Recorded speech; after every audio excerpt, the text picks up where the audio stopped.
کے باوجود بھی میرا کاروبار تو چل رہا ہے. میں سودی کاروبار کر رہا ہوں، لوگ تو میری عزت کر رہے ہیں. مسجد کی کمیٹی کا میں صدر بھی ہوں، میں معززین شہر میں شامل بھی ہوں. لوگ مجھے جلسوں میں مہمان خصوصی بھی بلاتے ہیں. میں MP بھی منتخب ہو گیا ہوں، مجھے وزارت کا قلمدان بھی سونپ دیا گیا ہے. وہ میاں اللہ کی نظر میں ان چیزوں کی اہمیت ہی نہیں ہے. یہ چیزیں ہوتی کیا ہیں؟ وہ یہ نہیں چھینتا، وہ ہدایت چھینتا. وہ روٹی نہیں چھینتا، وہ تو نمرود کو بھی روٹی دیتا تھا. اس نے کبھی سورج کو منع نہیں کیا کہ اس کے گھر میں روشنی نہ کر. یہ حامان کا گھر ہے، یہ قارون کا گھر ہے، یہ میرے دشمنوں کا گھر ہے، اس کے گھر میں روشنی نہیں ہونی چاہیے. چاند کو کہتا ہے اپنی کرنیں بکھیر، سورج کو کہتا ہے اپنی روشنی بکھیر. جس طرح باجزید کے گھر میں روشنی ہوتی ہے، اس مکار کے گھر میں بھی ایسی روشنی ہوتی ہے. فرق نہیں پڑتا. تو وہ کرم نوازیاں تو نہیں رکتی، لیکن اللہ جب کسی سے ناراض ہوتا ہے تو اس سے ہدایت کی توفیق سلب کر لیتا ہے، تو اعلان جنگ ہوتا ہے.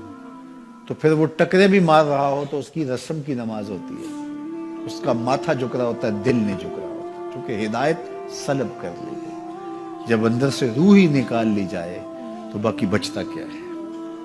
یہ بات ذہن میں رکھیے گا کہ اللہ تعالیٰ جل شانہ نے ہمیں جن کاموں سے روکا ہے، جن کاموں سے منع کیا ہے، ان کاموں کے کرنے میں ہمیں کبھی بھی بھلائی اور خیر نہیں مل سکتی. یہ ہم جب اچھی طرح سے ذہن نشین کر لیں، اگر اللہ پر ہمارا یقین اور یقیناً اس پر ہمارا ایمان ہے، تو پھر وہ امر جو اللہ کی طرف سے جن سے روک دیا گیا، تو ہم کبھی بھی ان کے قریب تک نہ جائیں.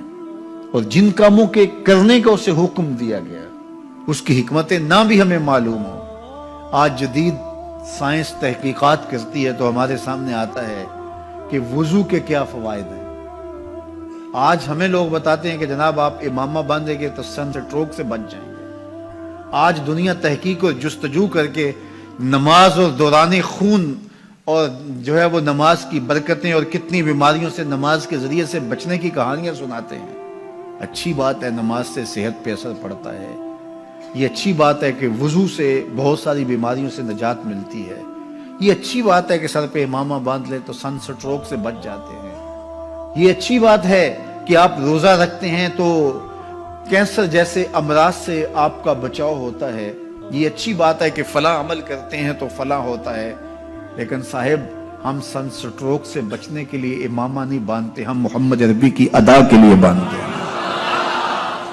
دوران خون کے لیے نماز نہیں پڑھتے، ہم رب کے حضور سجدہ ریزی کے لیے اس کے حضور اپنی نیاز مندیوں کا سر جھکاتے ہیں. تو حکمتیں بھی ہیں، وہ برکتیں ذیل میں آتی ہیں.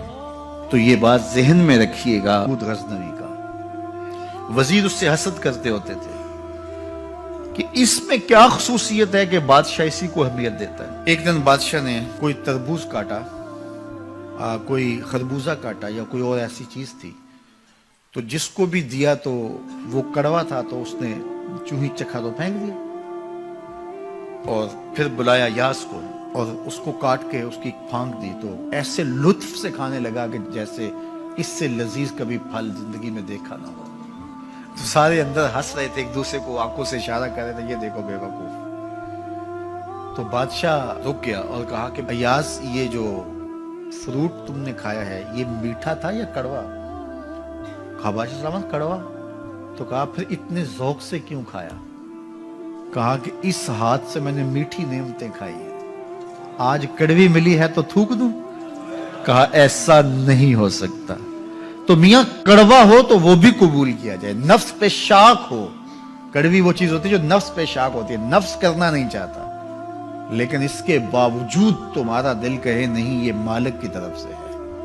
سخت سردی ہے، گرمی کی شدت ہے، پانی ٹھنڈا ہے اور موسم سرد ہے، پانی گرم ہے اور موسم بھی گرم ہے، رات کا پچھلا پہر ہے، تھکے ہوئے ہیں، لیکن آپ اس کے باوجود بھی اپنے رب کے حکم کو بجا لاتے ہیں. نفس پہ شاک ہے لیکن سینے میں ٹھنڈ ہی نہیں پڑتی جب اس کے حضور سجدہ ریزی نہیں کر لیتے.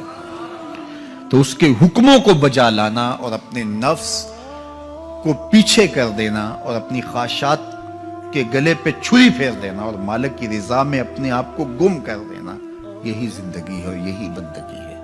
تو اس لیے مجھے اور آپ کو اس بات پہ غور اور تدبر کرنا چاہیے کہ ہم اس مختصر زندگی کو اللہ کے احکام کی مطابقت میں گزارنے کا عزم کریں، وہ بات چھوٹی سے چھوٹی ہو یا وہ بات بڑی سے بڑی ہو، وہ احکام ہماری زندگی کے اندر نافذ العمل ہو۔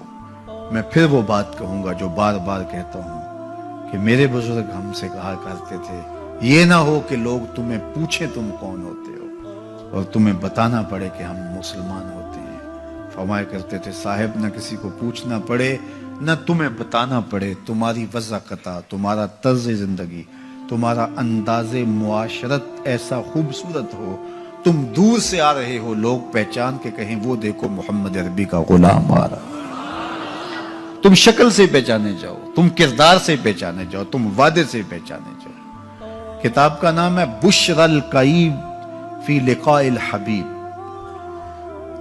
حضور علیہ السلام کی ملاقات کے حوالے سے یہ کتاب امام سیوطی علیہ رحمہ کی مصنفہ ہے۔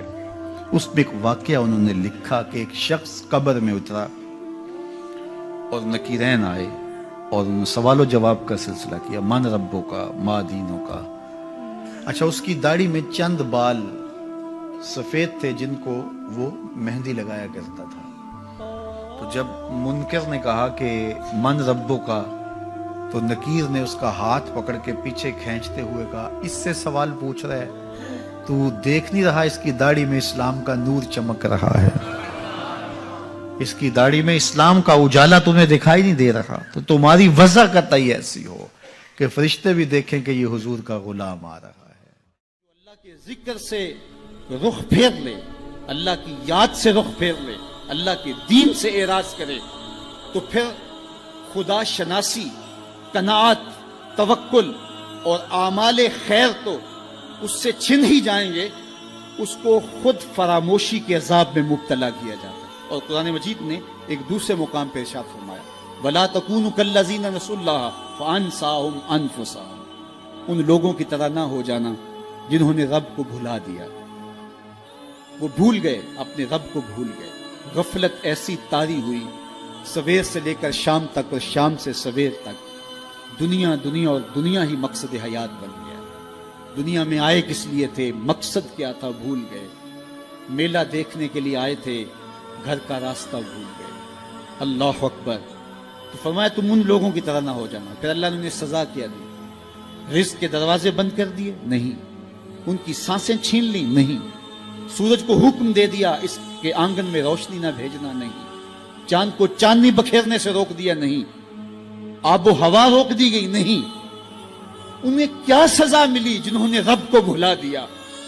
فرمایا فَأَنسَاهُمْ أَنفُسَهُمْ، اللہ نے انہیں ان کی ذاتوں سے انہیں بے خبر کر دیا۔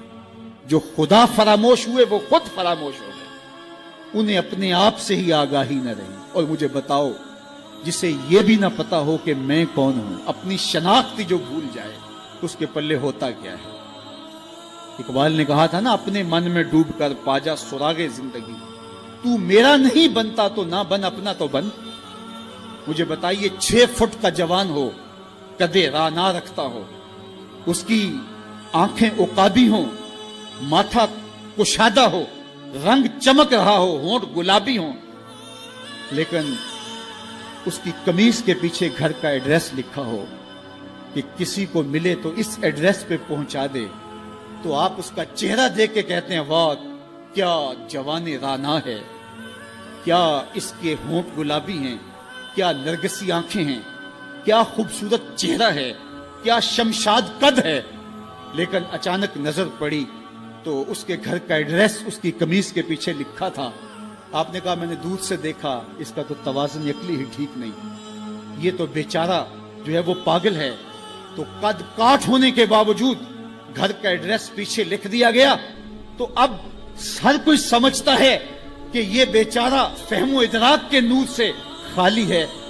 قدے رانا پہ ترس آنے لگ جاتا ہے، اور وہ آنکھیں جن میں ڈوب جانے کو، جھیل جیسی آنکھوں میں غوطہ لگانے کو جی چاہتا تھا، تو اب ترس آنے لگ جاتا ہے کہ یہ بیچارہ تو خود فراموش ہے۔